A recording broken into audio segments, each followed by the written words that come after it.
just when you thought it was... Welcome to another episode of the Next Level Guy Show podcast with your host, Ian Dawson Mackay. Today's guest is Mark Smelly Bell. Mark Bell is the founder of Super Training Gym, Power Magazine, and the inventor of the Slingshot. He's also a pro powerlifter who has totaled 2,601 at 275 pounds. Mark's mission is to empower those who seek to improve their lives through fitness. He states that regardless of age, gender, or your weight, the only true trait that matters is heart and determination. His products are created to help you achieve your goals inside and outside of the gym. As he says, strength is never a weakness is never a strength. In this interview, we discuss his philosophy on life, intelligence, creativity, business advice, and how you can become the best version of yourself.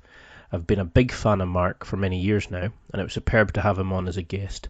We cover a lot of non-training topics in this one, and it'll blow you away as Mark is a very deep guy, very intelligent, very articulate, with a lot of advice gems that you can utilise to change your life right now. But before we get into that, a quick word about the affiliates. I've managed to build up some great deals and relationships with some awesome companies. This allows me to obtain special discount codes, deals, and listener exclusives not otherwise available. So please go to www.nextlevelguy.com/affiliates for further information. Currently, out of the affiliates, I'm loving things like the Tribe of Mentors book by Tim Ferriss, Ross Edgley's awesome new book, The World's Fittest Book. Ross is currently swimming around the UK. Yes, literally swimming around the UK, and his book is full of gems, and it's a must read for everybody who wants to get a better life. And on it are going from strength to strength with Alpha Brain and some of their new awesome supplements. So for more information on some of the free trials, special deals, and so on, go to www.nextlevelguy.com/affiliate.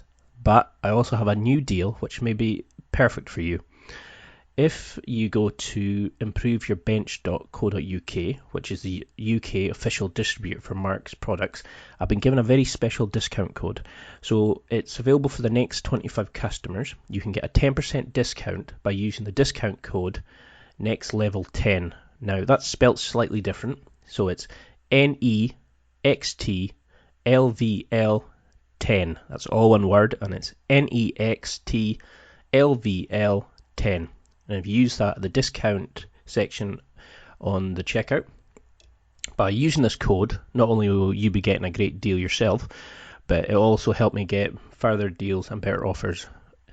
Mark offers the amazing Slingshot, knee sleeves, elbow cuffs, apparel, and so much more that can make you a better guy and a better lifter. I really hope you enjoy this one as much as I did interviewing Mark. Now to the interview with Mark. If you were to give your usual 30-second intro, what would you say? Who are you and why are you well known? I would say that people have identified me with lifting heavy weights, and I hope that the message that I'm getting across to people, which I try to deliver in some fashion almost every single day, is, I genuinely feel that I was put on this earth to make the world a better place to lift.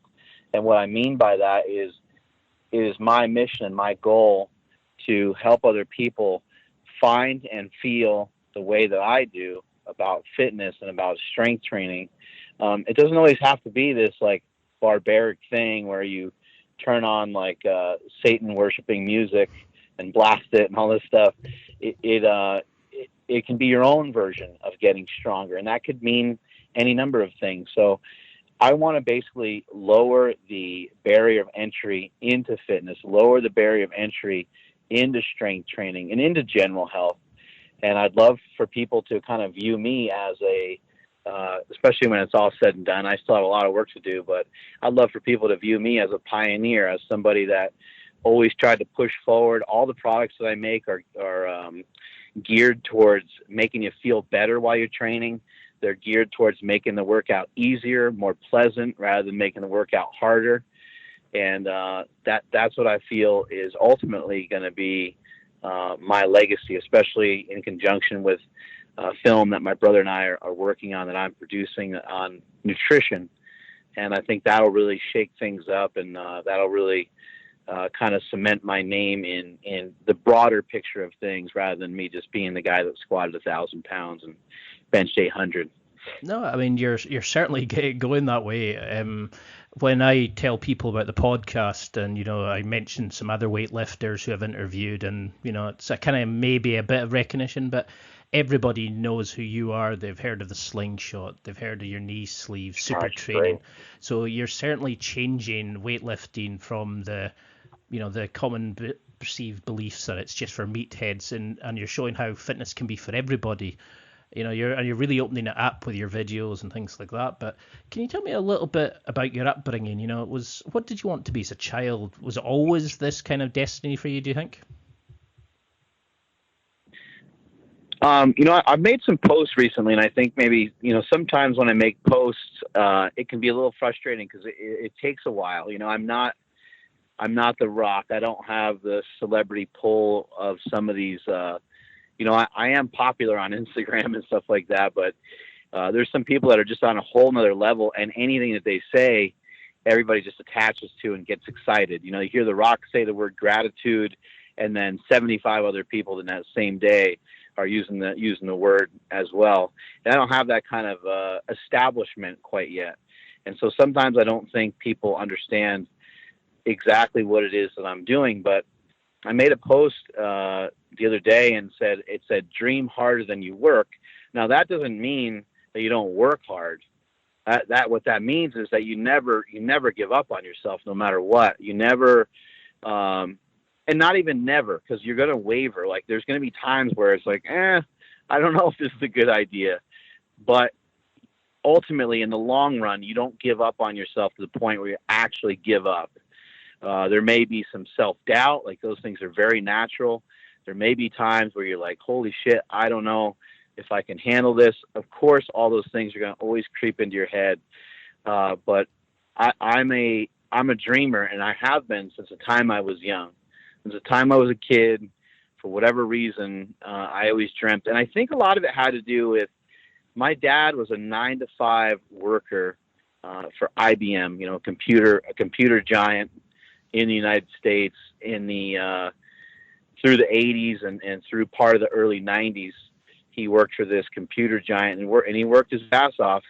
But I think seeing my dad in the suit and tie every day made my brothers and I, or allowed my brothers and I, afforded us the ability to think and dream, because we didn't have to worry about, where our next meal was coming from.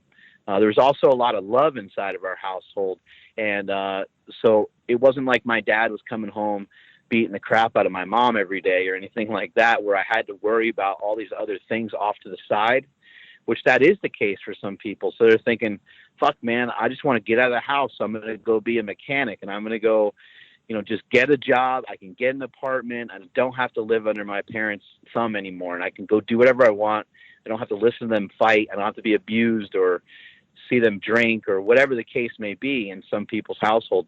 I never had any of that. I'm, the byproduct of two amazing parents that were always supportive and always there for me. And I think that's a big reason on why I was a dreamer. And I know that you're from Scotland, so you'll appreciate this. For some reason, I was very awestruck by castles when I was really young. And I'm talking probably 5, 6, 7 years old. We used to drive by this place all the time that was in Poughkeepsie, New York, where I grew up, in this Dutchess County area.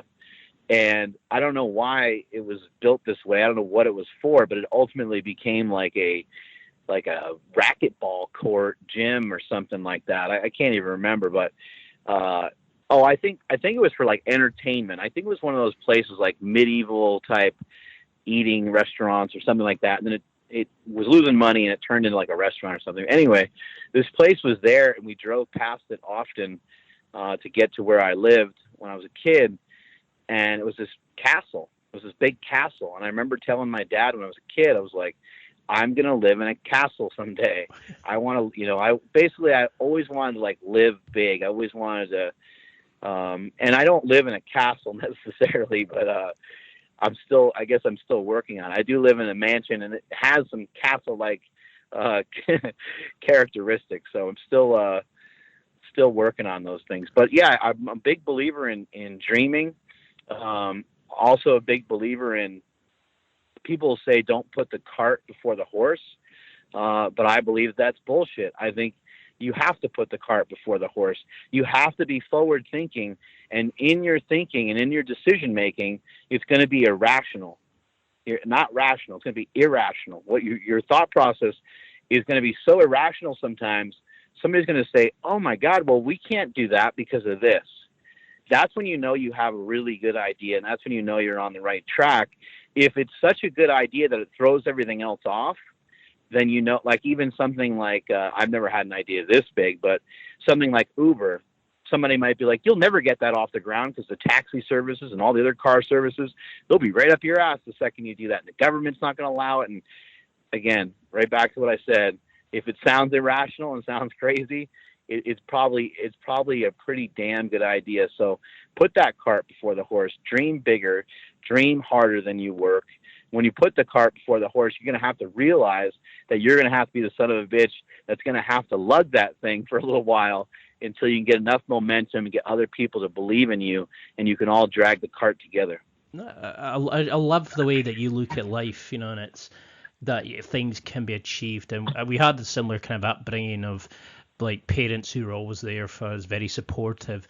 And you touched on a few things there that your dad did. I feel like I have to mention that because, people will say, how do I get started? Or how do I get doing this? How do I get doing that? I don't know other people's life, and I'm not going to sit here and pretend to know what your life may have been like when your life was so vastly different than mine. So it's easy for me to sit here and say, yeah, think about doing this, and then A, B, and C will unfold. Well, what if your dad fucking died of cancer when you were 10, and then your mom was so depressed she blew her brains out or something? Like, holy shit, man, that's a huge difference in circumstances. Now, you still have to act like an adult. You still have to act like a human being, and you still have to figure things out.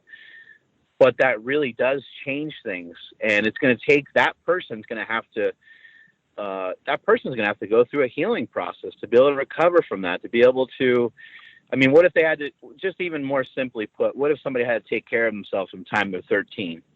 Well, they didn't have a second to breathe. They didn't have a second to dream, So I think just, throwing everybody under the bus and saying, oh man, these people are slobs or these people are lazy.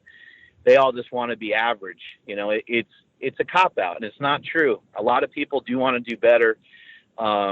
They don't believe in themselves sometimes because of the upbringing, and furthermore, sometimes they just haven't had the time to themselves to even think for 5 seconds because life is always moving so fast for everybody.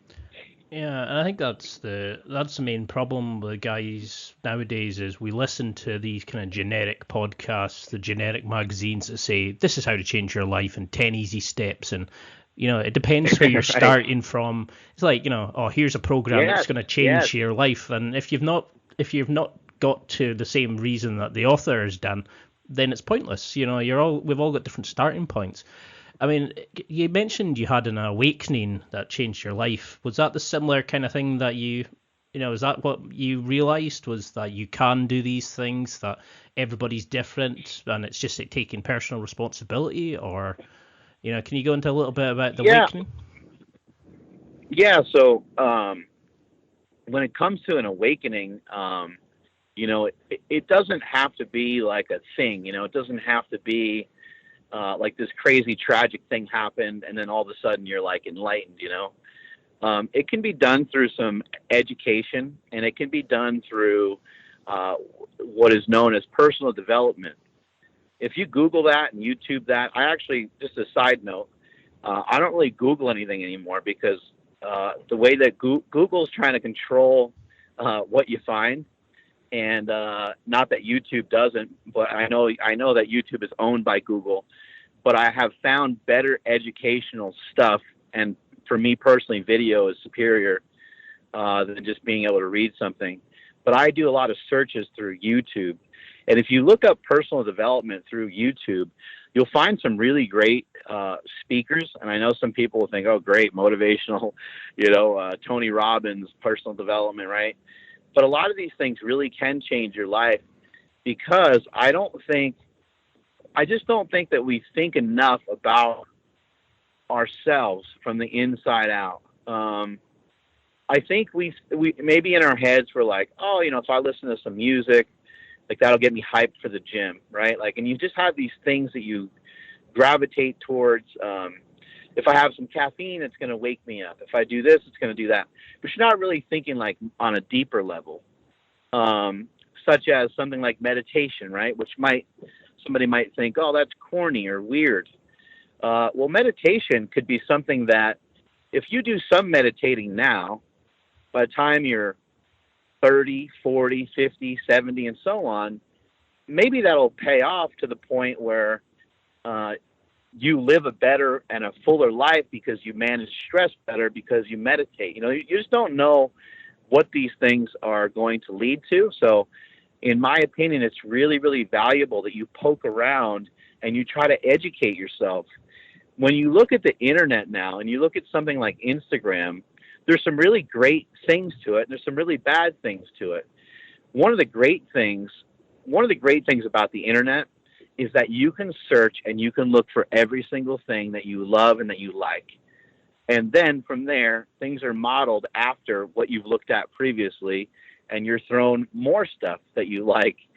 And that's the reason why when we're watching TV, we get disinterested and we start thumbing through our phone so much. A lot of it has to do with that the phone and the stuff that we're looking at is more personalized towards the things that we're gravitating towards.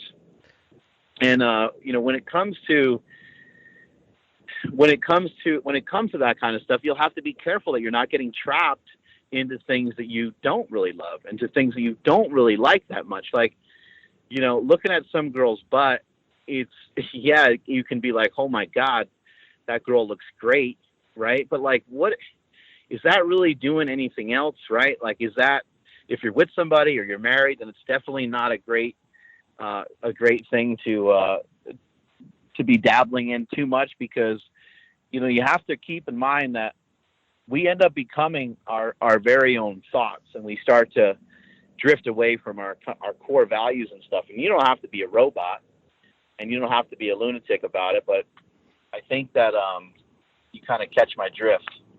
Yeah, I mean, still there? Yeah, you've mentioned, that your family there, and you've definitely shown to be like a great father, and you're sort of devoted to your wife. So, what is that? What do you think makes a good man? Is it like going out and providing for your kids? Is it ignoring like these like sexual images on Instagram and spending time with your kids instead and making sure they're provided for? What goes into your mind when you think of what makes a good man? Yeah. Is it somebody that was like your father? Oh, 100%. My dad is my idol. I've posted many times about that in the past. What makes a good man to me is somebody that's going to follow through with the agreements and the arrangements, maybe that they already have, or we all have this self-talk, and following through on your self-talk, I think, is critical. People have heard me in the past mention that cowards talk about things that they'll never do. And I am a big believer in that. And that I don't think there's a man on this planet that can withstand somebody calling them a coward. Right? Like, it's an embarrassing word, and it sounds so harsh, but I've been cowardly myself. I've done that before, right? I've broken values that I've had in the past. Like, we're all guilty. We all do it, but you want to try to follow through as much as you possibly can.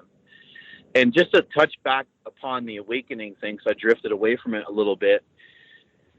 An awakening for me, I had a few of them in my life. My brother passing away was a huge turning point, pivot point in my life, to realize and understand, have a better perspective on drug and alcohol abuse. He's somebody that had mental illness. He was bipolar. And I sometimes would try to apply rational thought to the way that he acted and the things that he did, and that was always a mistake. And it gave me a better understanding of what that situation looks like. It gave me an opportunity to kind of have an awakening in a way of me being able to talk to other people and say, because everybody knows somebody that's addicted to something, right? Pretty much. Yeah. And it gave me the opportunity to say, hey man, don't look down on these people. They have legitimate problems. You can't tell them to like just knock it off because their drug addiction or whatever they're involved in. It could be a much deeper thing than just the drugs or just the alcohol. But even if it's not a deeper thing, you still have to figure out, is there some way that you can help them? And so I always advise people to reach out and to try to, to just let people know that you're there. And then in terms of like having an individual awakening, my brother passing, getting married, having children, like all these things just make you more aware and mindful.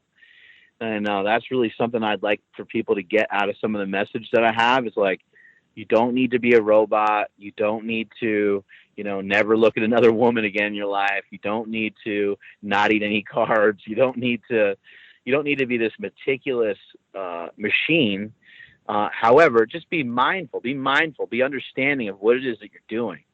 When you're drinking, and you're trying to get a certain result from that drinking, do you need to have, 6 glasses of wine, or could you just have 2 or 3 and have a nice desired effect, get into a good zone, and then recover from that and feel great the next day too? So a lot of it's about recovery. A lot of it's about healing from each and everything that we do, whether it's working out or drinking or whatever it is that you like to do, even some of our guilty pleasures, just whether it's food or sex or whatever it is, just, make sure you have a handle on it. Make sure that you're spending more time being in control rather than out of control. And part of the awakening is also just being real with yourself, being a little bit logical, taking a step back. Do I drink too much coffee? Do I have too much pre-workout? Would it be wise for me to cut my pre-workout in half because I have 3 of them a day? Would it be wise for me to not drink so much Monster Energy drink? Would it be wise for me to cut back on the amount of pizza that I have, or the amount of beer that I have? Or would it be wise for me to go on some 10-minute walks? Would it be wise for me to get better sleep?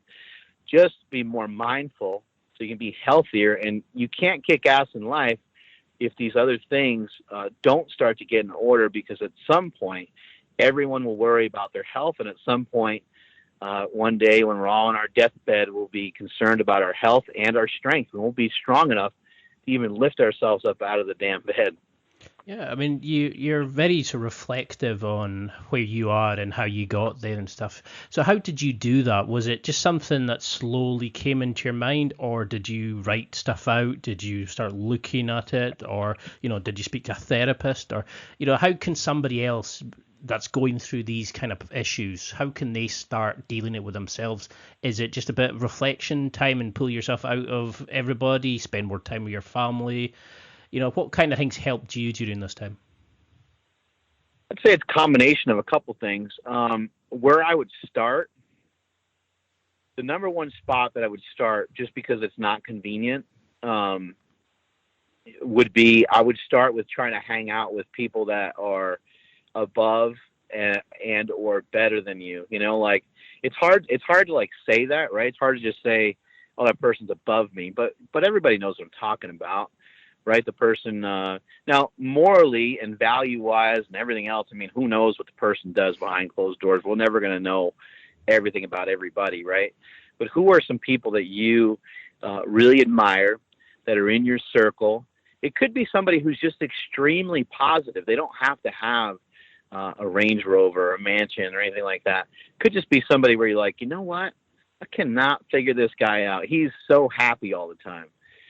Try to get around that person more. Try to find a few more people that are like that and see if you can have some coffee with them. See if you can hang out with them for a day. See if you can invite them over your house to have some dinner.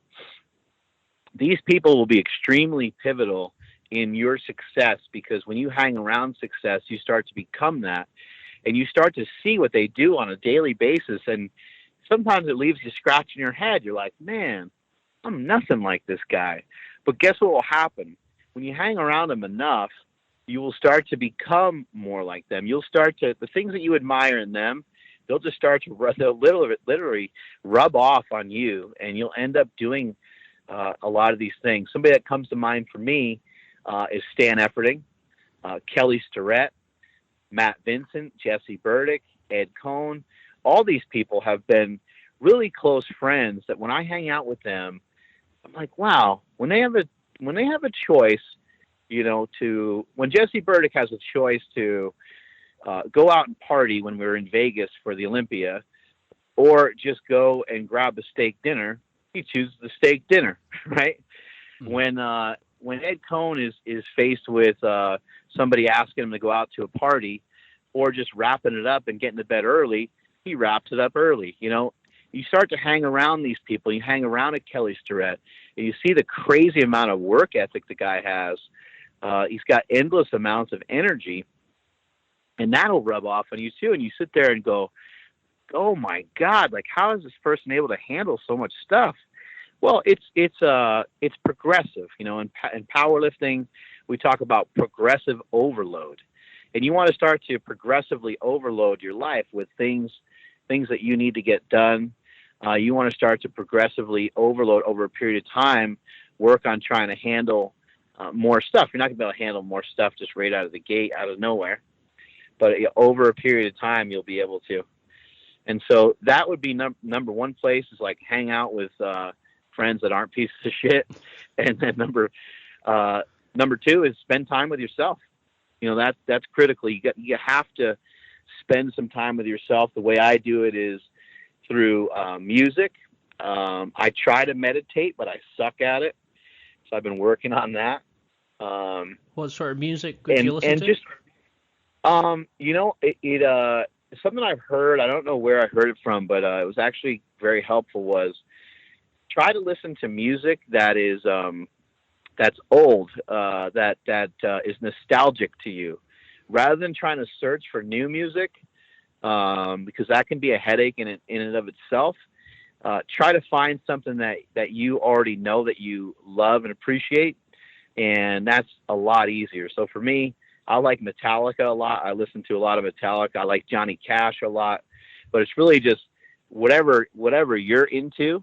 It could be fast, it could be slow, doesn't really matter. But some of those things will help. And you can just, for this kind of stuff, you can just, you know, turn the music on, and you can go for a good fast-paced walk, and you can think about your day, and you can think about different things that you would like to accomplish.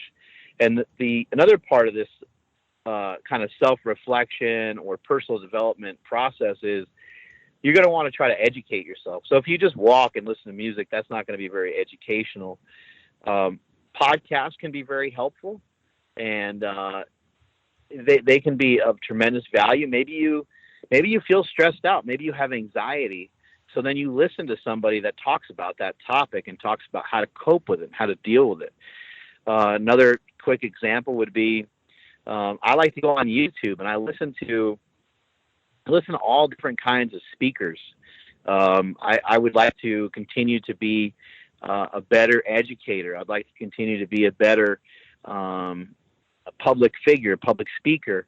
And the only way you're ever going to be able to figure that out is by communicating better and figuring out different ways of communicating. And so, you know, I'll try to watch or listen to, you know, somebody having a famous speech, or there's all different kinds of things that you can end up doing. But I don't just sit there and listen to it. I actually sit there and take notes. So it's a version of like going to school. But back to what I said about the internet being like it's an open source for you to source anything that you're into. Whereas when you went to school, you were in history, and then you were stuck in math, and you were stuck in English, right? You're stuck in these different classes, and you're pissed about it because you can't break out and listen to or do anything that you want. Now you have the opportunity to do everything you want. And I don't think people are taking advantage of that enough. Instead, they're fucking around on social media. Social media and looking at is more for other people than it is for you. I think that's a good perspective for people to have. Social media is more for other people than it is actually for you. So dive into shit that's for you. Social media will not make you better. You might get better at social media by being on social media because you might get some ideas, but that's going to be minuscule. That's going to be tiny in comparison to what's really out there for you. Because if you can unlock your own potential, and if you can have better individualism amongst yourself, then you'll be that individual that everybody else wants to be, rather than just following hundreds and hundreds of people. I mean, this is why I was so keen to speak to you, because I could have started this podcast with how do guys go wrong in the gym? What's the best set range for such and such? But I think this is the problem: is we all get so kind of into our own BS about it, whereas there's so much deeper stuff, and there's so much more to you that I think a lot of kind of proverbial meatheads that we think, So what you always seem to take life very sort of you're always laughing, you're very happy. What other kind of habits do you think men would better from by doing daily? Is there things that you just think guys should be doing 24/7 that would really change their lives? Yeah, I think that you should always try to have fun. And that's something I really learned from my children, my son Jake and my daughter Quinn. And anybody listening to this that has kids or has some young nieces or nephews would know this too, that when you have young children, all they want to do is like play. It doesn't matter where you are. You might be in line at the bank, and they like all of a sudden figure out some weird game, with their shoe or something. Like, what the hell are they doing? And sometimes it's annoying, right? Because they're kind of acting up or being too loud or whatever it might be. But I think that as adults, I think that we need that characteristic. We could use more of that for sure. And I think that would help us relax, and that would help us mitigate stress, and it would help us in a lot of situations for sure. So I think that would be a big part of it. Just almost like you're always looking for fun, like you're kind of in search of it, like what would be more fun to do, or for me, like on the podcast, I might even interrupt people a little too much because I want to throw in a joke, without being rude, don't bite your tongue, like throw in your joke, even if it's not that funny, say your piece. And I think that would help a lot of people. Also too, like, think about your, this has been big for me recently. Think about like your facial expressions. Like, you ever just look at somebody and like, man, that guy's pissed. And like, the guy's not doing anything. He's just like, I don't know, looking at his phone, or he's just standing in line at a coffee shop or something. He just looks mad. Be aware of your facial expressions, because again, our thoughts can start to they can make up parts of who and what we are. And I think you should always be a little bit mindful of that. Not that you have to lie to yourself, but if you're sitting there with this frowny face going on, that's probably, some indication of how you feel. You're probably like, I always say you can see when people are like wearing it, quote unquote, wearing it. You can see it. They're just wearing it on their face. They look tense. It's almost like being aware that you're clenching your fist real hard. You might be doing something that doesn't even require you to clench your fist, but there you are, for whatever reason, you're stressed and your fist is all tightened up. So in other words, loosen up, try to relax a little bit, and be mindful of those scowly faces. Like, think about if someone was going to take your picture, like, would you want to be caught, like, making that crazy frowny face, or would you rather like look a little bit more upbeat? Last part of that would be like, you want to be the person that when we all have somebody, and everyone's going to get this image in their head right away. We all have people in our lives that when you see them, like, let's say you're picking this person up from the airport. You're driving around and you go to pick them up from the airport. The second that you see that person, you immediately are smiling and sometimes laughing. You're like, oh, there he is. Like, he's so funny. He's so happy. Like, for whatever reason, that person triggers that in you. That person triggers that emotion in you. And I'm not like, so like slapstick, silly, crazy, over the top. I probably don't represent that for every person that knows me well, but that's the kind of thing that you want to have happen when somebody sees you. And you don't want the opposite to happen. You don't want to be like, oh my God, here comes Mark. Like, you don't want people being all stressed out and all flustered because you're there. You want to be like, fuck yeah, like today just got a lot better because this guy's here right now in my presence. And so those are the things to focus on, in my opinion. So, I mean, you certainly come across as somebody that enjoys life, and that you bring happiness to everybody else, and you sort of universally loved across the fitness industry. But do you think that's where your creativity has come from? You've created some amazing products, and you've created more content than anybody else in the world, as you've mentioned recently.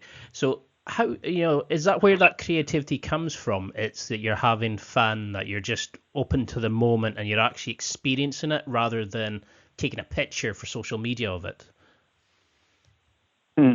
Yeah, I would say that, again, back to the upbringing. I think the upbringing allowed the creativity to be born, because, like if I had to think about getting a construction job every summer because we didn't have enough money and we didn't have enough this or that, then maybe my life would have been wrapped up in something else, and maybe I would have like dove into something else. But my dad did well with his business. My mom did well raising us, and my parents got us a weight set when I was really young, and we were kind of off to the races with just lifting in our garage. And from the time I was 12, I've been thinking about lifting. So it's not really coincidental that I ended up creating a product like the Slingshot. So I think a lot of that has come from the fact that I guess in some other words, I didn't have any real serious shit to worry about.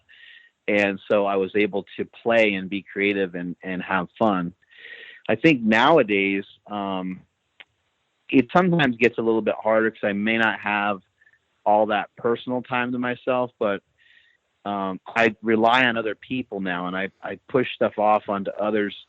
If, for example, tomorrow we have Jay Cutler coming in the gym, and I just kind of told some of my staff, I said, you guys think about, what you'd like to get out of having Jay Cutler here. Obviously, whenever we have a guest, we want them to feel welcome and we want them to get something out of it as well. But that pushes that creativity over to them. They might think of something real specific. And the thing to realize when you do start to do this kind of thing is, number one, if you're going to give something to somebody, you got to let them really run with it. And you also need to have two understandings of two outcomes. One is that they could fumble what you did. They could screw it up, right? But that shouldn't be where your mind is at. Your mind should actually be thinking about, I wonder how this is going to play out. I wonder what this is going to look like when I just give them the ball and I just let them run with it. I want to see what this is going to look like. Have the understanding that they can end up doing a better job than you. Also have the understanding that in 2 weeks, 3 weeks, 6 months, 8 months, 2 years, they could do a way better job than you because they're doing it all the time. So when we start to, most of the video content that has been created for my YouTube channel, Super Training 06, I mean, there's a few thousand videos on there. Almost every single thing that's ever been posted on there is either just flat out training footage or an idea that I had until recently. Over the last year, we've had Chris Griffin has taken over the YouTube channel, and him and some of the other guys that run the YouTube channel are 100% responsible for what you see now. So that's been a huge help for me. It pulls a lot of stress away from me. And then same thing with every single product that you see that's in the Slingshot line, from hip circles to knee sleeves. There's not one thing, even all the way through the apparel and everything. There's not really anything that you're going to find that wasn't created by me. Everything's created 100% by me. A lot of it was created for me initially, like the compression cuffs and slingshots because I tore my pec. And then, but as we keep moving forward, in order for the company really to grow and expand, it can't always be that way. We're going to have to be more creative. We're going to have to figure out ways of kind of injecting more fun into the company. And also, on a more serious note, like more technology. And for example, we have sleeves coming out that drop next week that they're called X sleeves. And because I was a geared powerlifter wearing powerlifting equipment like squat suits and bench shirts, these knee sleeves are made out of the same material as my squat suit used to be made out of. It's made out of denim, and these knee sleeves are just absolutely crazy. So all these things play into it all. And having a good team, anyone that's listening to this podcast trying to tap into some business advice, you want business advice, the greatest thing I can ever tell you is to have a good team. And if you're like, oh my God, I can't afford a team, figure it out, because having a team will be your most valuable asset that you'll have. For now, still a lot of stuff is kicked up from me, but as we keep moving forward, inch by inch, more and more of the team is getting involved with these projects. And a lot of these guys are testing the products with me. They're giving me feedback. Hey, this is a great idea. Hey, this is a shit idea. Hey, what if we did this? Having a sounding board like that ends up being a big piece of the puzzle as well. Yeah, I mean, that's certainly something that I've noticed is the podcasts where I speak to people like Chad Wesley Smith, Pete Rubish, like Alice Little, these kind of people where we discuss concepts rather than just how many sets should I do this? Should I lift, should I be wearing a bench shirt when I do X? It really kind of opens it up, and they're a lot more helpful to people. And it's like you're mentioning, we're not kind of just focusing on the basics. We're kind of really thinking about things. So has your podcast helped you change the way you looked at fitness, life, and things like that? Is there anybody that you've had on that's really kind of blown you away or has made you change the way you look at life? The podcast has been amazing, and I think there's some confusion too from people. We had Mark Bell's Powercast, and that went on for years, and then we switched it over to Power Project.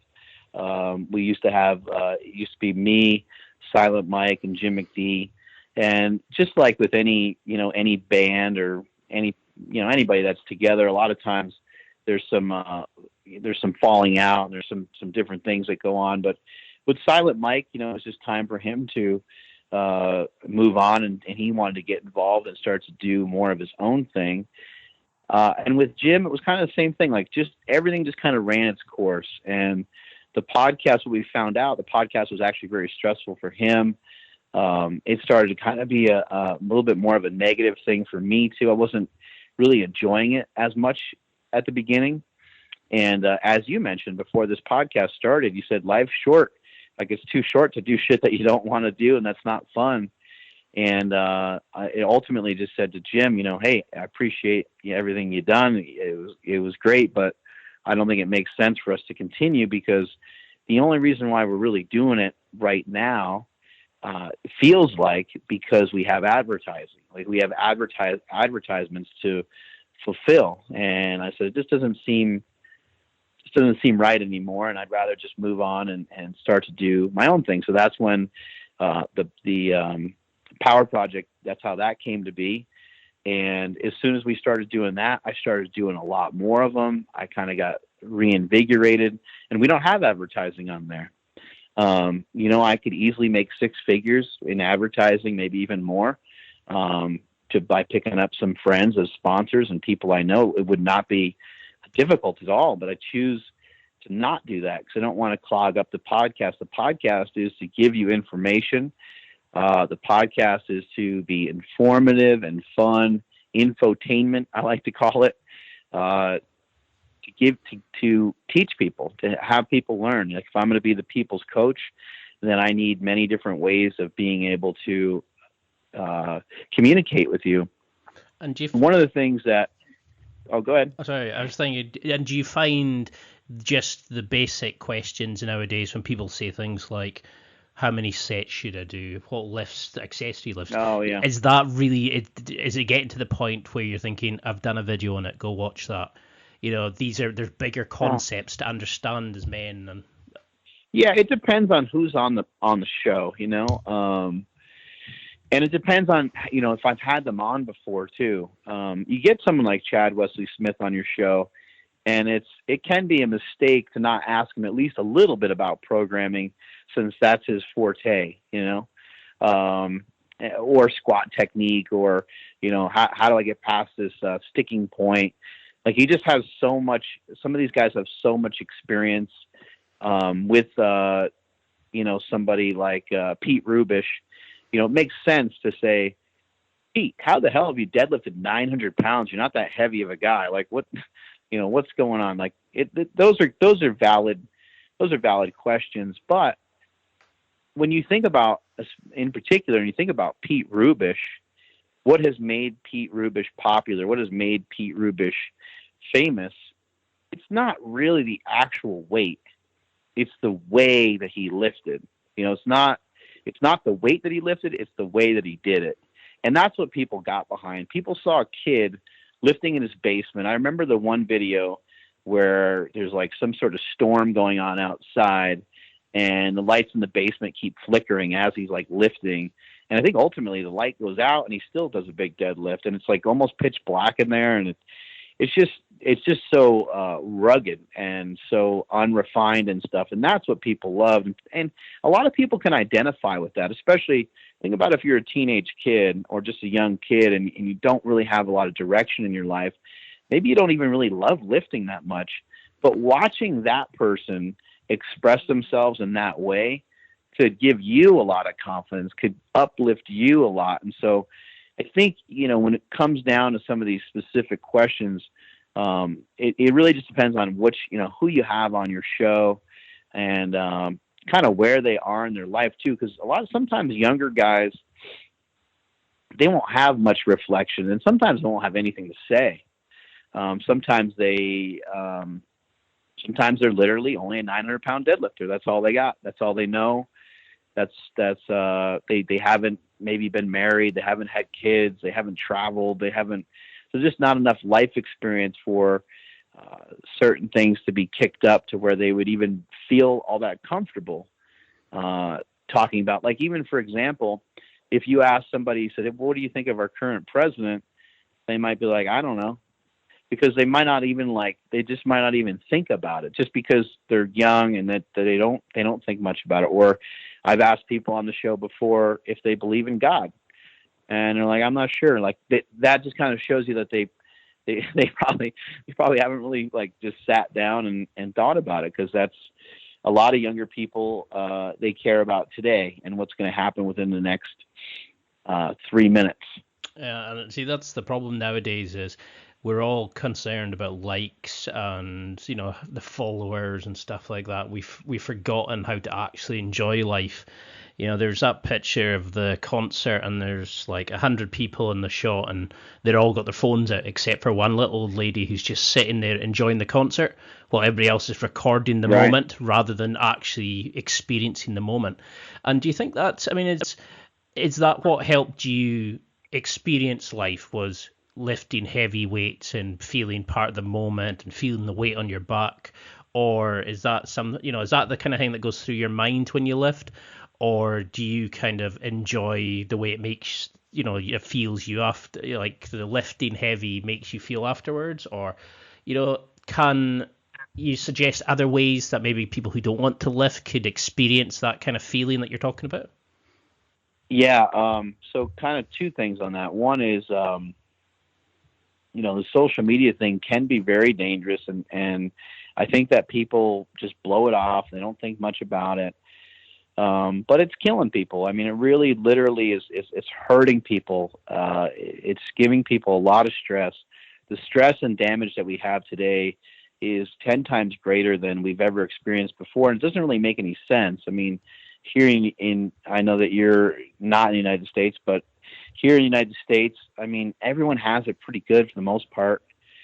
We have, food readily available. We got a lot of people have air conditioning in their homes in the summer and heat in the winter and like running water, right? Like we have a lot of these things. We have access to a lot of these things, and people still are, and people have nice cars, and they have enough money to do a lot of the things that they want to do. Maybe they don't have all the money that they want, but they have enough money to eat and do the things they want to do. And still, people are very unhappy, and I think that social media is a big part of it. And I think it's wise for everybody, especially if you're trying to start a business, wise for everybody to have a shut off point with their phone, have a shut off point with the access to the outside world. If you look at a lot of my stuff, most of my posts are done pretty early in the morning. If you look at my Instagram story, for example, it will just die like around 3 or 4 p.m. a lot of times, unless I'm still at the gym. You just won't see anything anymore. It's because I'm learning, and I'm working on, putting my phone away for that second half of the day. I notice I just want to carry it around with me all the time. Sometimes I'm like, I'll go in the hot tub to relax, and sometimes I still bring my phone with me because I might want to play some music or something. But I'm not, I end up, searching Instagram. I end up looking up stuff. I end up thinking of stuff, and the more time that you spend away from your phone, the more productive that you'll be when you have it back in your hand. And so I think that's a really good way of viewing it. I think that, if you sleep 8 hours a day and you probably eat for about 2 hours per day, that's 10 hours of your day that's gone. You probably have about 14 hours or so, 13 hours with shower and some different things. You got other things that are going to kind of take up your time automatically, using the bathroom and everything else. But you got a like 13, 14-hour day probably where you can be productive. Can you have your phone for maybe about 2 of those hours, or maybe even like 90 minutes, and be productive on it with emails and everything? I would say, yeah, you can. I would say that would be true for even like the busiest person. So I think that, people try to take it lightly. In talking to somebody recently on our podcast, Jason Harrison, who owns Kuyu, he said when he gets home from work, he takes the phone and just chucks it in a drawer, and that's it. It's done. He's done with it every day. He does not, and that's a good rule. So I was doing something similar with before I went to bed. I wouldn't text from my bed, and I would put my phone down in the other room to charge and things like that. But that wasn't as effective as what he's talking about. And so I got to kind of up my game. Take some pride in being away from your phone a little bit more. To answer your second part of your question about like feeling the weights and feeling some of that stuff, nothing really compares to heavy weights. However, if you listen to Kyle Kingsbury, or you listen to people from the Onnit Academy, and you listen to Paul Chek. Paul Chek is somebody that people that are listening to this podcast should check out. You might think he's weird, but man, does he have a lot of good concepts and ideas. You can only reach these you can't always reach these heightened feelings of awareness, and you can't always get these certain feelings going unless you're in a particular state. Sometimes they happen naturally just because of the course of the day and just because of the way things are going. But almost always they're going to have to be physical. These are going to be things that you'll have to physically try to get yourself to go through. And sometimes some people will utilize psychedelic drugs to try to get themselves to that spot. I think anybody listening to this, not even psychedelic drugs, I would say drugs, period. And I want to kind of also say that drugs can be very dangerous. You got to be careful, but something like marijuana, even some alcohol, a product like Kratom. My brother and I really enjoy Kratom, which can help with some pain relief. It can help with some depression. It can help with some anxiety. Again, use all this stuff with caution. Make sure you're a healthy person before you even think about any of these things. But I think anybody that listens to this show would agree that when you have a drink, it makes you feel different than when you don't have a drink. Think about going to a party and you have 2 drinks versus when you go to a party and don't have any drinks. It just puts you in a different frame of mind. It just puts you puts you in a slightly kind of altered state, different state of well-being. Well, I think that physical activity is also another way to get there. You might be able to get there too through like just exploring, but it would kind of depend on the type of person you would be. But I think that would be physical activity as well. Like if you were on a trail run, or you were just mountaineering, or just even walking through a trail, you can get to some of these spots. And I'm not talking physically; I'm talking more mentally, by doing some of these things, and you can end up with some of these really, really great feelings. If people are listening right now going, what the fuck is he talking about? I'm talking about having a sense of like euphoria, and maybe like just having a different perspective on things. That's why some of the best music of all time, people talk about performance enhancing drugs in sports, but they don't talk about performance enhancing drugs in art. They don't talk about performance enhancing drugs in music. And in music, it's been LSD, it's been marijuana, it's been mushrooms. All those things have led to some of the greatest music that we listen to. I don't ever dabble in any of that kind of stuff, but the reason why I'm mentioning it is because it can get you to a certain state without the exercise. But I do think that exercise is another way to get there, and I do think that the two things are probably still a little bit different from each other. But squatting 1,000 pounds, bench pressing 800 pounds, those things are hard to be relatable to anything else. But I would say what I enjoyed about those things, what I loved about those things, was the amount of pressure, and just seeing the amount of weight on the bar, and being able to mentally defeat my own self-doubt. Self-doubt creeps in. You're like, holy shit. I remember a lot of times not even looking at the weight. I was like, I cannot look at what's on the bar right now, because that is just too freaking wild. I remember in the gym one day, I wanted to do 20 45-pound plates, which is 10 45-pound plates on each side of the bar. And this was for a bench press. And I was in a bench shirt. And I remember that I did it. I think it was, if I can remember correctly, let's say like 925 or 945 or something just absolutely absurd, with like a 50-pound bar or 45-pound bar. I just knew if we got all the thin plates from the gym that we could load that up that way. And again, that was to try to, defeat that mental barrier that's kind of in the way for all of us. But that feeling that I had after doing stuff like that, it wasn't like I get up on the bench press and celebrate or anything like that. But you just felt accomplished. And again, it goes back to what I mentioned quite a bit earlier in the podcast, where I talked about progressive overload.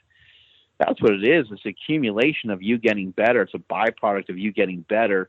And the cool thing about getting better all the time, when maybe others aren't as focused in on that, is that you get to lap everybody else. You get to not only just like pass them up, but you get to like be like, hey man, this is my third or fourth time around the track and you only went around twice. It makes you feel really, really fucking good, because you know how hard. You don't have to like rub it in on anybody or anything, but you just know how hard you worked to get there. And the other cool side of that is that you don't even need to say anything, because everybody else knows. Everyone else is like, fuck man, how the hell did he just do that? And you know how you did it. You did it the same way that they're trying to do it, except for you just put that much more into it. I mean, that's the good thing about this is I know that if the money wasn't there, if the fame wasn't there, you would still be doing the same thing over and over. You'd still be speaking to the people the same way. You'd still be talking to people, you still have that personality. And you can kind of notice it with different people. Like some of my most well-received podcasts have been where people have talked concepts or ideas, and they've maybe not talked like, oh, you should have asked about X, you should have asked about Y, but just having them sit and talk about something, people have come back and gone, oh, I finally understood that. That makes sense. That helped me change something else in their life. And I think this is the problem is we we all want to accumulate information rather than looking at the, what's really going on. And I think this is the thing, is you're opening up a lot of guys who maybe they just want to grunt a few pounds out. You're making them actually think about things. So I think that's probably why you're known as a people's coach. So, how do you deal with this kind of, how do you deal with working with your brother? How do you deal with working with your team and that? How, isn't lifting more of a individual sport? How do you transition from being a boss to a coach to a competitor? Yeah, it's been a great transition. I really enjoy coaching people, and I feel that I have a lot of friends that execute really well with coaching, but I feel that I'm one of the best in the world when it comes to coaching. The reason why I can confidently say that is because it's something that I still do a tremendous amount of. Now I don't coach like via phone. I don't write programs and that kind of stuff. So some people that are, executing really well on some stuff like that, like Chad Wesley Smith and stuff. But I can watch any person lift. It doesn't matter if they're a power lifter, a weightlifter, CrossFitter, computer programmer, a movie producer. It doesn't matter who it is. I can help anybody with their squat. I can help anybody with their deadlift. I can help anybody with their bench press. Even got an email a while back from Donald Trump Jr. about he said he sucks at his squat. So that was an interesting one. But I feel that I can help anybody get stronger, even just within a few minutes, just of watching their lift. Now, sometimes it depends on the person. You can't always get that 50-pound PR out of nowhere, but sometimes it works out that way. Depending on what some of the issues are. I think something that's made me a good coach was having Louis Simmons as a mentor in terms of coaching. Louis Simmons of Westside Barbell, one of the strongest gyms in the history of strength training.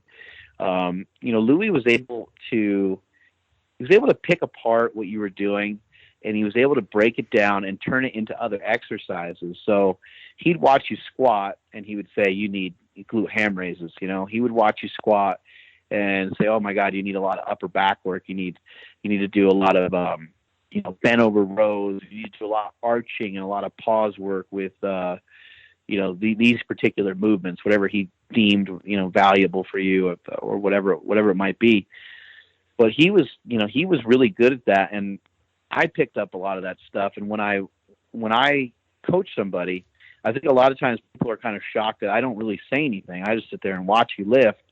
And the reason why I don't say anything is because I have to see how your body moves. I have to see how your body works. I can't just say, hey, this is the way that you're going to squat. You're going to have your elbows together like this, and your chest is going to be up. And because that's not always right for every person. What I've learned and what I've seen over the years is I might have people in a row lined up to deadlift at a seminar, and a girl might come up and I might say, oh my God, you need to keep your head down when you deadlift. And then a guy might come up right after her and I might say, oh my God, you need to keep your head up when you deadlift.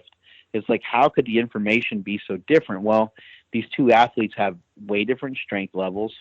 These two athletes have way different mobility through their hips, their hamstrings, their upper body. A lot of times we'll see athletes that are mobile and maybe not as strong. A lot of times the stronger athletes have less mobility. So the two things go hand in hand normally. But when somebody doesn't have great mobility and they go to get in position for a deadlift, it's going to look a lot different than somebody who has been doing yoga or gymnastics their whole life.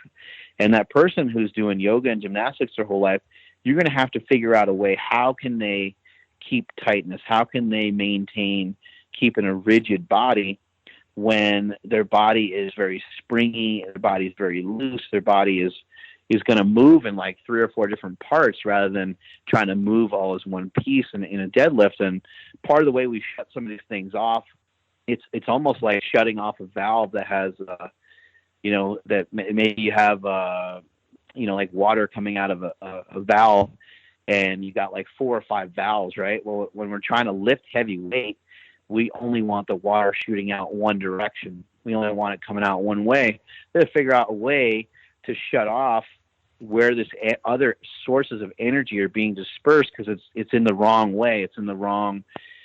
It's a waste of energy. It's a movement that is not necessary to what it is they're doing. So, for example, in a deadlift, we'll see, maybe somebody's ass will shoot up first, then they round over, then they're trying to figure out how to pull the weight from there, then their head comes way up, and they just have tons and tons of dysfunction going on. So a way that we shut a lot of these things off is, we remove some weight, because a lot of times when we have heavier weight on, we can't think of what we're doing. All we can think about is trying not to die. And so having less weight on there can really be useful, because then you can actually think and talk yourself through the lift, or the coach can coach you through the lift, which is way, way different than you trying to go 100 miles an hour with 500 pounds. So reducing the weight would be a huge part of it. Getting coached through it, slowing down the tempo would be a big part of it. And the last thing that I've seen that works almost every single time is to just change the person's head positioning. Sometimes it's to do with feet, but a lot of times it's the head. And for the head, we like to try to keep the chin down. And I've actually done this with people before. I'll put like a ball, a baseball, or like a softball underneath their chin. And you got to try to keep that ball underneath your chin the whole time, because your neck is a very powerful component to this whole thing. And if you lose positioning in your neck, a lot of times it's because other things started to unravel as well, like your lower back. And you just end up in this crazy position. I think CrossFitters refer to it as like you end up in this stripper position, because your ass goes way up, your back is all arched, all weird, and it just starts to look kind of funky. And so one way to shut that down and to shut those valves off that are dispersing energy in the wrong ways is simply just kind of tuck that chin down and keep your chin almost tied to your chest. As the weight starts to come off the ground and in a deadlift, as the weight starts to get to like mid shin, then you can kind of throw your head up or throw your head back a little bit. But in the beginning of the lift, you want to keep it all locked in, because if it's not locked in, what that means is that your shoulder blades aren't locked in, your lats aren't tight, your whole body is not in a good, strong, powerful position to try to maintain position throughout the entire range of motion. And that is powerlifting. Powerlifting is your ability to find a position and say, I am staying right here no matter what. I'm not moving. I don't care that it's 1,000 pounds. I don't care it's 500 pounds. You don't care what the weight is. You're not going to let your body become unraveled from those weights. I think CrossFit uses a really good term. They say broken. And what a great example that is. Yeah, someone ends up looking broken when they try a 500-pound deadlift, and they're not prepared for it. So you want your lifts to be unbroken. You want your lifts to be crisp, and you want them to be clean. And so transitioning into some of the coaching stuff, you can see, how much of a tangent I went off on that, because it is something I love to do. And I wish in a lot of ways I had even more time for it, because I really love that one-on-one, just showing somebody how to do something and watching their eyes just light up, and they're like, holy shit, okay, cool. So that's a lot of fun. And I think that's definitely a great way to look at life, because, we do have too many open faucets when we're working out, or when we're trying to focus on a college paper or a relationship, and we need to look at where, the water's draining from, and just be in that moment. And it's a great way of looking at it. I mean, can you deal with like somebody and say their head's not in it because they're thinking about X? Do you speak to them about outside life? How should a coach approach something like a problem athlete? Is there a way we can shut off the ego and just, be in the moment? Yeah, I do that often. I in seminars, I'll even say like, if some of you guys want to walk out right now, you can, because I'm not going to talk about lifting weights. I always say that, if I'm going to teach you how to lift, I want to teach you how to live first. And it's not because I'm some superior being by any means, but I just have life experience. I was a professional wrestler for 5 years, played a lot of football. I was a boxer for a while. I've been around, and I've always been somebody that always seeks out the best. When I was boxing, I boxed with Kevin Rooney, who was the guy that trained Mike Tyson. When I was wrestling, I went to the greatest training facility in the country to learn how to wrestle. I was in Ohio Valley Wrestling, which was in Louisville, Kentucky. When I wanted to be the best powerlifter I could be, I went to Louis Simmons. So I've always tried to surround myself and get around the best people. And because of that, I feel that I have a lot of things to share with people, especially people that are younger than me. And I can give them information and have them, learn from some of my mistakes so they don't end up kind of falling into some of the same pitfalls and making some of the mistakes that I've made. When you have an athlete that maybe isn't really paying attention. Maybe it's somebody that you're working with that you want them to lose weight. Maybe it's somebody you're working with that you want them to improve their deadlift and they're always late, or, whatever some of these circumstances are. I think number one, you're going to have to understand their personality. You're going to have to try to get some perspective on why they are the way they are. And that'll help be less stressful for you. I don't think the situation needs to be such a big deal to where you ever belittle the person, or, you may want to poke fun at it a little bit, like the fact that they're late, or the fact that, hey, if they put the same effort into their deadlift as they did to eating pizza, they could be better, right? Like, you might want to poke some fun at it, because sometimes people respond that from things, as long as it's, not in a hateful way. But in general, you're going to want to make sure that they're tuned in. You're going to want to make sure that they're actually listening to what you're saying. And you might have to say it from some different ways. You might have to try to get through to them in multiple ways. So maybe it's not just a conversation in the gym. Maybe it's through text messages.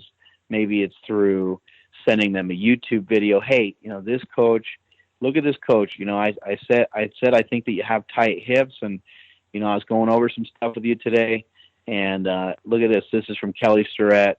He works with some of the best athletes in the world, and he found something similar in a lot of his athletes. But I really think that the main thing here that we're talking about is empowering people and encouraging people. So rather than being a coach who sits there and dissects stuff every time, I'm a big proponent of inspiring people and getting them excited. And the only way to do that, the only way I know how to do that, is to kind of share some of my experiences, or just be uplifting people. You don't need to lie. You don't want to blow smoke up people's ass either. But, rather than, maybe they're really struggling with something, and maybe it's just, for whatever reason, it's just not clicking. And rather than saying, man, you really suck at deadlifts, maybe while you're teaching them how to deadlift, maybe you say, you know what? You're such an awesome bench presser. If we can figure out a way to convert some of that over to this deadlift, you're going to be a fantastic power lifter. And I think that we can do it. Here's how, right? It's like, that's such a different way. And that's why I share with people, I say, inspire, don't instruct, because inspiring somebody could be something that could really last forever. If you give somebody instruction, I can show you how to deadlift. I can show you how to squat. I could sell you a slingshot. But if I teach you about life, that's endless. You can use it forever, right? If I teach you about hard work and discipline and dedication, and how, the more that you can put into something, the more that you get out of it. And if you have fun with it rather than walking around pissed off, you'll be able to do it for a longer time. If you gravitate towards the things you're passionate about, you don't ever have to really worry about having energy, because it's not about having energy, because it's a priority, because it's the thing that you love the most. So it's all those little tricks that I like to share, especially with younger athletes, to inspire them and not have it just always be so monotonous with, hey, we need 3 sets of 3, because nothing has changed in strength training. Nothing has changed in fitness. We can still get fit all the same ways that we used to be able to. We could still get strong all the same ways that we used to be able to. 5 sets of 5 has worked for the last 50 years and will continue to work. And 3 sets of 10 has always worked great with bodybuilding. varying your intensity, which is the amount of weight you put on the bar, with the volume, the amount of overall work that you do in a day. One thing that has changed a little bit, kind of more recently, at least in America, has been frequency, but that's been around forever too. The Russians used it. Many great countries have used the Romanians. That's what I was trying to think of. The Romanians used it. Frequency has been a big reason why you see some of the powerlifting numbers have been broken, and I think it's one of the main reasons why the females are so strong, because they can handle more frequency than even some of the men can. They can lift more often. They can just do the lifts more often. But as you start to break everything down and start to really look around, not much has changed. Everything's the same when it comes to even being healthier.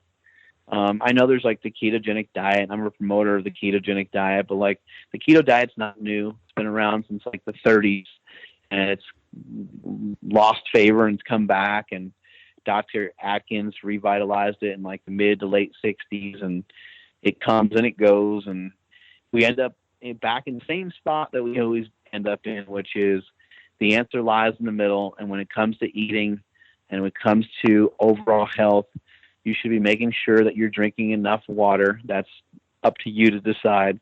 You should be making sure that you get enough sleep. That's kind of for you to decide. But they say, 7 to 9 hours, somewhere in there, or 8 to 10 hours, depending on who you ask. And when it comes to food, don't overeat. The things that taste really good, stay away from them. Sugar, flour, overprocessed foods are not great for you. So you can eat them, but not in abundance. Fruit, vegetables, meat, stick to those things, eat those things more often. And it's like, we're right back to where we started, 100 years ago, or 150 years ago. The answer always lies in the middle. Some can be great for you. Too much of anything can be bad. It's like ongoing cycle of things that just kind of keep revolving. That's why I tell people to be mindful. Just be mindful. Is it a great idea? Like, maybe I can't talk you out of drinking, but I might be able to say, is it a good idea for you to drink 7 days a week? Is it a good idea for you to be drunk in front of your children all the time? Right? It's like, how can you not agree that would be, that could be a problem, right? Okay, well, maybe I'll drink 3 times a week, and maybe when I drink, I won't get drunk. Okay, well, now we're talking about something more logical, right? Yeah, I mean, because that's what I was going to say, was it's the way you analyze a performer is also a great way that you could analyze a friendship and see where you could fix it. A relationship with a parent, you could take that approach for anybody listening, and they could utilize, improve their friendships, improve the relationship with their family, friends, work colleagues. It's the way, like, to open it up to actually spend time with a person and actually speak to them on a more open level than probably, have you done that report? Yeah, fine. I think Right. We've kind of lost that personal touch nowadays. And I would have to agree. I'd have to agree. And on that same note, I have a friend. His name is Jason Kalipa. He has a bunch of. He's an owner of several CrossFit gyms out here. Actually, not several. He owns like 25 CrossFit gyms. And one thing he has done is he has brought fitness into corporate wellness programs. So some of these big companies, Apple, Facebook, some of these companies, they need exercise for their employees. They need exercise for the people that work there. And part of the reason why we need to go to a gym is because we need to make up weird stuff for us to do. We need artificial exercise because we don't move around that much anymore. We're not like hunting, and we're not digging ditches, or we're not like doing manual labor. And so because of that, we need somebody to come in and somebody to provide fitness for us. A lot of times that's a trainer, or going to a gym, or like my friend Jason, what he does with the corporate wellness thing, which is amazing. He had these 2 guys at this one facility. They worked right next to each other, and they had a cubicle next to each other. They knew each other's name. They didn't really know anything else about each other. They just knew they were the same age-ish. They knew each other's names. I think they knew that each other had children, but they didn't know shit else. They didn't know anything else. they worked next to each other for over a decade, never said a whole lot to each other. Then when Jason implemented this corporate wellness program where these people would go through rigorous workouts together, rather than like this place that they worked at had a gym, but no one would ever go to it. So now they offered classes that you had to do together, and it would be like doing football practice with somebody or soccer practice with somebody. Rigorous exercise that has to be done a certain way. You don't get to pick and choose. It's going to be tough, and you're doing it because you're seeing the guy next to you do it. So they implement this wellness program, and now these two guys are best friends.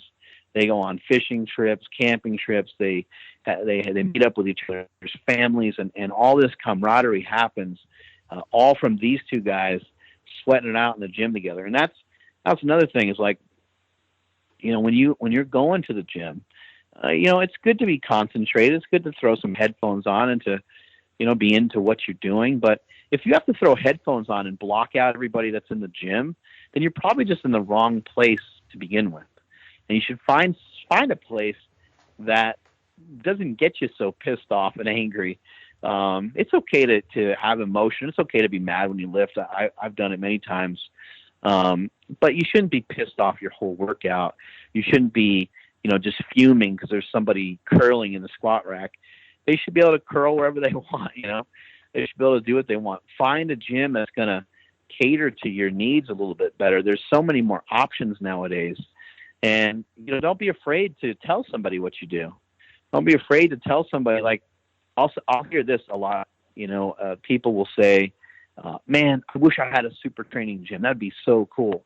And I'm thinking, well, why don't you just build it? I know not everyone has the finances that I do, but I didn't used to have the finances that I do. And I built super training from nothing. I didn't always have money. And so you can figure out, there's a way to do it.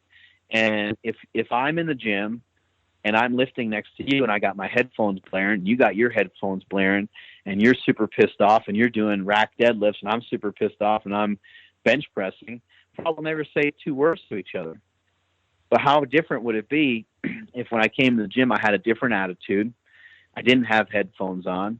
I saw that you were doing rack deadlifts and I went over to you and said, holy shit, man, do you do some powerlifting? And you'd be like, fuck yeah, I do some powerlifting. I'd be like, hey, well, it'd be great if you could give me some lift offs. I'm over here benching and we could trade information, and who knows, you don't really know, but if you don't talk about it, other people can't read your mind. And just because you're wearing a pair of Chuck Taylors and your socks are up high and you have a slingshot wardrobe, not everybody's going to know that you're a power lifter. So you should communicate with people and you should talk to people, because that person that you say something to, that might be somebody that says, hey, what would be sick if we had a powerlifting gym around here?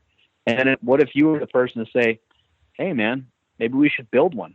Maybe we should think about it. Maybe we should have just some weights in the storage unit and figure it out from there and charge people $60 a month so we can just keep the lights on. I don't know. You figure out just whatever way you have to. That's the way super training started. And I think if people are just, that goes along with being mindful. Keep your fucking eyes open. Keep looking around, be in search, like what's going on, what's happening. And it all goes back to the whole thing of just kind of this realization. Are you on your phone too much? Are you taking too many selfies? Are you snapping too many pictures? Would it help you to do less? The simple question of how does it help? How does it hurt is something that I often go to all the time. How is this helping me, and how does this hurt me? Those are things that you want to. Eating this donut, how does it help? How does it hurt? Well, maybe it helps because you lost 30 pounds and you're at the end of your rope with your diet. You don't want to diet anymore and you feel like having a donut. Well, maybe that is helpful. But if you're only 3 days in, how does it hurt? Well, it's going to throw you out of rhythm and you're not going to ever do the shit that you've been talking about forever. So those are some of the ways I like to kind of live my day to day. And is that I'm very constant of your time, but is that what you would advise people listening to this to take from it? Would that be the message, to be more personal, to take 10-minute walks, to be in the moment, to speak to people. Is that the kind of things that they should be taking from this and utilizing in their life more, do you think? I think it's from, I'm going to screw up how this is actually said, but I think it's a quote from Gandhi, and people can look it up when we hop off of here. But something to the effect of, it's when we lose ourselves in working and helping other people is when we really find ourselves. And I think that's a really outstanding quote. And I think you should put other people not before your needs, because you have to take care of yourself before you can really help other people. But I think that in general, we're not too short or too shy of thinking of ourselves, right? Like, I think most people are a little bit selfish just by design. And so I think that you should make other people a priority. Even just thinking of holding a door for somebody. You're going into a coffee shop and the door's open, and grab the door for somebody. Somebody's walking into the gym, or somebody's carrying too many things. Can I help? Just little things like that, or just when you have a niece or a nephew or a friend's kid or your own children asking you a question, maybe it makes sense to just chuck your phone across the room and put it down for a second and try to attend to their needs, because it's when you put your focus in on them that you're going to get the best results that you'll ever have had on yourself. And that could be in just helping people. You look at some of the people on Instagram that are successful. A lot of times they're just offering their help. And I hope that a lot of times, maybe sometimes I come off as like a martyr or something like that, but sometimes I'll take a harsh stance just to try to create a certain image, right? But for the most part, that's all I'm really ever trying to do, is just trying to help people. So I might recommend a particular diet. I might recommend that you eat certain foods, but I'm not ever saying that you have to. I'm saying that if you've ever had trouble before with your diet, this might be a really good option for you. Or if you know somebody else that has had problems with their diet, they've talked about losing weight forever, they've never been able to make it work, then recommend them to me. Recommend them to check out my Instagram or check out my book, The War on Carbs. These are all those things that are, things that I'll just put this information out there in front of people. And so the main thing I'd want for people to get from this whole entire spiel is just to be mindful, be paying attention. In helping other people, you can slingshot, you can advance yourself forward so much. So that I feel amazing when I'm able to help people. The other thing is too, last thing is, you can't go diving into helping people too. You have to take your time. People have to trust you before they're even willing to accept help, or before they're even really ready. They might think they're ready to accept your help, but they're not until they can really trust you. I've helped a lot of great people that I work with nutrition, with training, with different things. And I noticed, I was like, it wasn't until about 4, 5, 6 months went by until we really started to notice progress. And I started to analyze why that happened. And I was like, I know why. It's because they had to trust me. They had to understand me better before they just went in and dove full blast. So don't waste your time right off the bat, but let people know that you're there. You can help. You can advise them. Don't go and spend, a whole weekend writing out a program for somebody that you just met, or writing out a nutrition protocol. Give them quicker, easier advice. Stop consuming your calories through beverages. Cut back on your carbohydrates later on in the day, or whatever advice you can give somebody that you feel would help that person. Maybe the person has a sweet tooth, and you say, okay, listen, no carbs after 4 p.m. anymore. None, no ice cream, no nothing. Just Just eat what you want, but get used to those foods and try not to eat junk and try not to have sugar. Just quicker, easier advice rather than spending so much time investing in others. That way you can spread out your knowledge more and you can get to know more people. Yeah, I mean, this is one of the reasons I wanted to. I mean, I look to you as a sort of role model. You've got the kind of life, the business, the podcast that I would love, but there's this side of you that I don't think enough people get to see. Because we see you as a lifter, but that you have this great outlook on life, and you've mentioned so many great things here that I think so many people need to listen to. I mean, I've still got pages and pages of questions about the book and the war on carbs and all that kind of stuff, and I think we've just barely touched the surface. But I have to say that I think you've changed a lot of people's opinions on power lifters and yourself, because some people will only know you from the lifting. I mean, so how can people find out more about you and get the book and, keep in touch and maybe come down to Super Training and, that sort of thing? Yeah. So to go to Super Training Gym, all you need to do is contact us on our Instagram. Just slide into our DM. It's Super Training Gym on Instagram, and just let us know when you want to come check it out for a visit. If you're local, if you're somebody that's in this West Sacramento area, the gym is open and free to you to come Saturday and Sunday, anytime between 9 o'clock and 1 o'clock.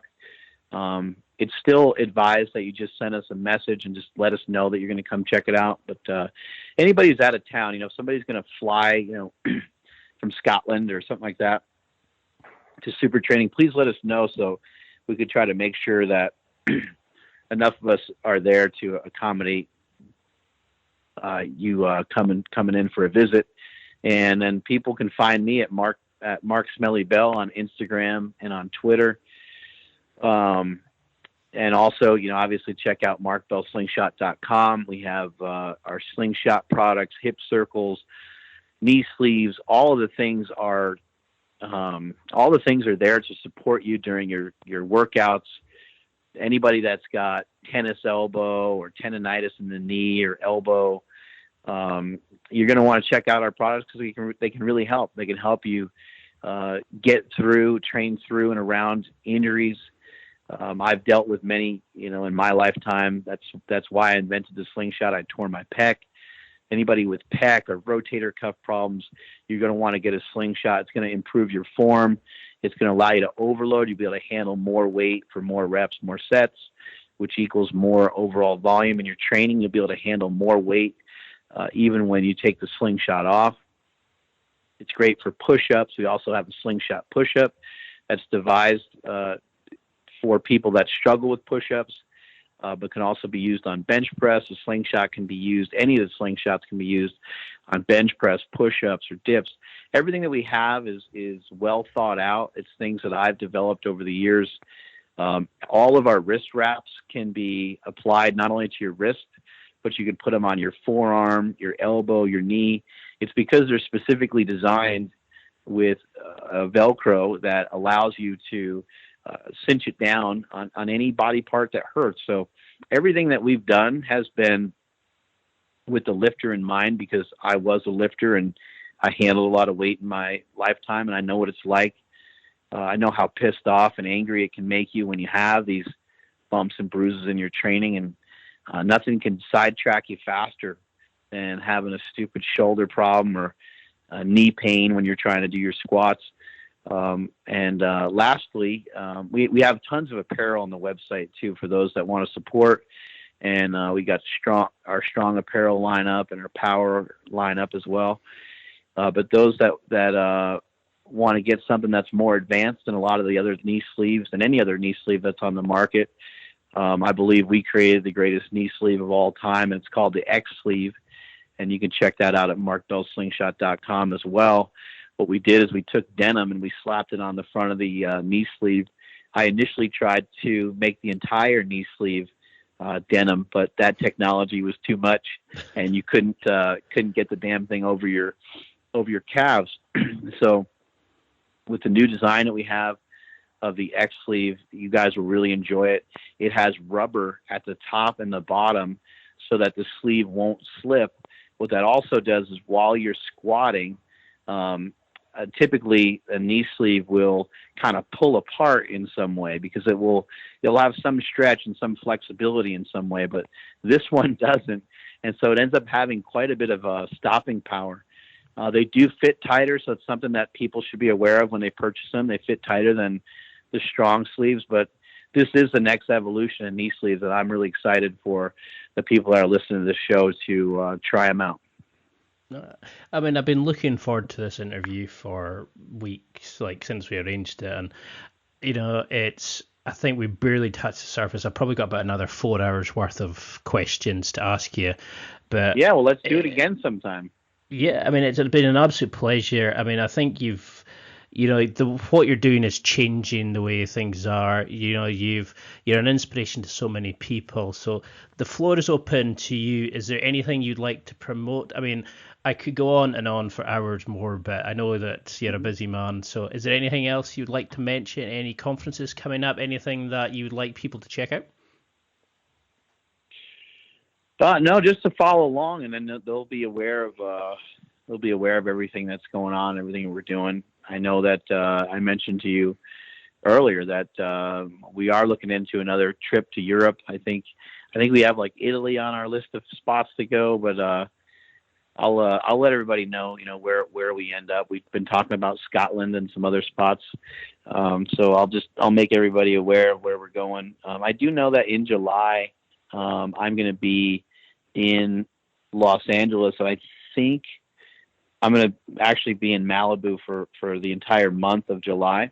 And I think while I'm there, I might do a seminar or two. I know for sure I'm doing one at Barbell Brigade, and I'm actually doing one with my brother, which is really cool because he and I have never partnered up before to do a seminar. So that'll be really cool. I just don't have the exact date, but I know it's like the first weekend or so in July.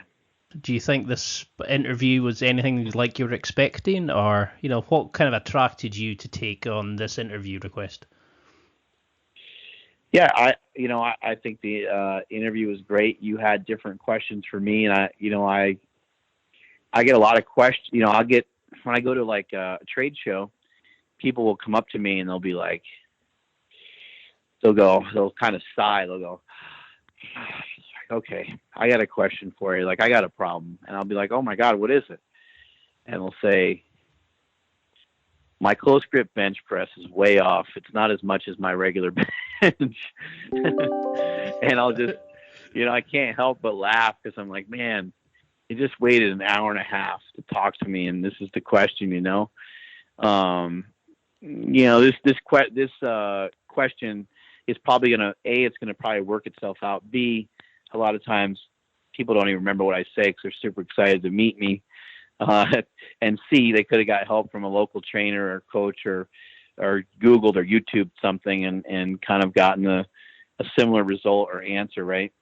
So I really like that these questions were well thought out, because I am trying to, people are constantly talking about success and wanting to earn more money, and just they're trying to do so many things at once, and I feel that I'm a good person to be able to speak about a lot of that, since I was that way, and now I'm working on trying to have a little bit more singular focus, and I think I can help a lot of people. So I think the podcast was really helpful and useful towards a lot of that, and I'm actually excited to be able to direct people to this, because I don't get an opportunity to talk this way enough. And even though I have my own podcast, I'm a lot of times featuring and putting the spotlight on other guests, so I don't always have a chance to and these things don't come out unless people ask. So I appreciate it.